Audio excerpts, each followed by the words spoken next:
So நீங்கள் கூகுளில் add on பண்ணுறீங்க அப்படின்னா இந்த மெத்தடை எனேபிள் பண்ணிக்கோங்க. ஸோ கூகுளோட ஆட் அக்கௌண்ட் போய்க்கோங்க. ஆட் அக்கௌண்ட் லெஃப்ட்டில் பார்த்தீங்கன்னா அட்மின் சொல்லிட்டு ஒரு செக்ஷன் இருக்கும், அதை கிளிக் பண்ணிக்கோங்க. ஸோ அட்மின் செக்ஷனை கிளிக் பண்ணோன்னே அக்கௌண்ட் செட்டிங்ஸ் சொல்லிட்டு ஒரு ஆப்ஷன் வரும், அந்த ஆப்ஷனை கிளிக் பண்ணிக்கோங்க. ஸோ இதில் பார்த்தீங்கன்னா ட்ராக்கிங் சொல்லிட்டு ஒரு ஆப்ஷன் இருக்கும். ஸோ இதில் பார்த்தீங்க அப்படின்னா நம்மளோட ட்ராக்கிங் டெம்ப்ளேட்டை எனேபிள் பண்ணணும். ஸோ நான் டெம்ப்ளேட் கிரியேட் பண்ணி வச்சிருக்கேன், அதை அப்படியே காப்பி பண்ணுறேன். ஸோ நான் காப்பி பண்ண டெம்ப்ளேட்டை பார்த்தீங்க அப்படின்னா இந்த இடத்துல நான் ப்ளேஸ் பண்ணுறேன்.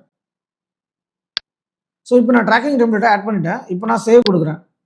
ஸோ இப்போ பார்த்தீங்கன்னா ட்ராக்கிங்கில் யூசிங் யூஆர்எல் ட்ராக்கிங் ஆப்ஷன் சொல்லிட்டு எனேபிள் ஆயிருக்கு. ஸோ நம்ம எப்போல்லாம் ஆட் ஆன் பண்ணுறோமோ ஆட்டோமேட்டிக்காக இந்த டெம்ப்ளேட் வந்து லேண்டிங் பேஜோட யூஆர்எல் ஆட் ஆயிரும். ஸோ உங்கள் கன்வர்ஷன்ஸை நீங்கள் சிஆர்எம்ல மெயின்டைன் பண்ணாலும் கூகுள் ஷீட்டில் மெயின்டைன் பண்ணாலும் ஈஸியாக ட்ராக் பண்ணிக்க முடியும் எந்த கேம்பெயின் பர்ஃபார்ம் ஆயிருக்கு அப்படின்ட்டு. ஸோ இந்த ட்ராக்கிங் டெம்ப்ளேட்டில் பார்த்தீங்க அப்படின்னா கேம்பெயின் ஐடி ஆட் பண்ணியிருக்கேன். அதுக்கப்புறம் சோர்ஸ் பார்த்தீங்கன்னா கூகுள் ஆட்ஸ் ஆட் பண்ணியிருக்கேன். மீடியம் பார்த்தீங்கன்னா சிபிசி ஆட் பண்ணியிருக்கேன். கான்டென்ட்ல பார்த்தீங்கன்னா ஆட் குரூப்போட ஐடி ஆட் பண்ணியிருக்கேன். தென் டேர்ம் பார்த்தீங்கன்னா கீவேர்ட் டேர்ம் ஆட் பண்ணியிருக்கேன். ஸோ இந்த இன்ஃபர்மேஷன் எல்லாமே பார்த்தீங்க அப்படின்னா நம்ம சிஆர்எம்லையும் கூகுள் ஷீட்லையும் ட்ராக் ஆரம்பிச்சு. ஸோ நம்மளால ஈஸியாக ட்ராக் பண்ணிக்க முடியும் எந்த கேம்பெயின் எந்த கீவேர்ட்லேருந்து நம்மளுக்கு கன்வர்ஷன் நடந்திருக்கு அப்படின்ட்டு. ஆக்சுவலாக இந்த டெம்ப்ளேட்டை பார்த்தீங்க அப்படின்னா அக்கௌண்ட் லெவல் ட்ராக்கிங் டெம்ப்ளேட் சொல்லுவோம். ஸோ நம்மளால கேம்பெயின் லெவலையும் ட்ராக்கிங் டெம்ப்ளேட் செட் பண்ணிக்க முடியும். ஸோ நீங்கள் கேம்பெயின் லெவலில் ட்ராக்கிங் டெம்ப்ளேட் செட் பண்ணுறீங்க அப்படின்னா அக்கௌண்ட் லெவலில் இருக்க ட்ராக்கிங் டெம்ப்ளேட்டை எடுத்துக்காது. ஸோ இன்கேஸ் நீங்கள் கேம்பெயின் லெவலில் ட்ராக்கிங் கொடுக்க மறந்துட்டீங்க அப்படின்னா அக்கௌண்ட் லெவலில் கொடுத்துருக்க ட்ராக்கிங் டெம்ப்ளேட்டை எடுத்துக்கோங்க. ஒரு சேஃப் ஜோனுக்காக அக்கௌண்ட் லெவலில் ட்ராக்கிங் டெம்ப்ளேட் செட் பண்ணிக்கோங்க. ஸோ எப்பயுமே கேம்பெயின் லெவலில் செட் பண்ணுறது எஃபெக்டிவாக இருக்கும். ஸோ கேம்பெயின் லெவலில் செட் பண்ணுறது அப்படின்னு சொல்லிட்டு நெக்ஸ்ட் வீடியோவில் சொல்கிறேன். ஸோ இந்த மாதிரி பர்ஃபார்மன்ஸ் மாதிரி இன்சைட்ஸ்க்கு மறக்காம ஃபாலோ பண்ணிக்கோங்க.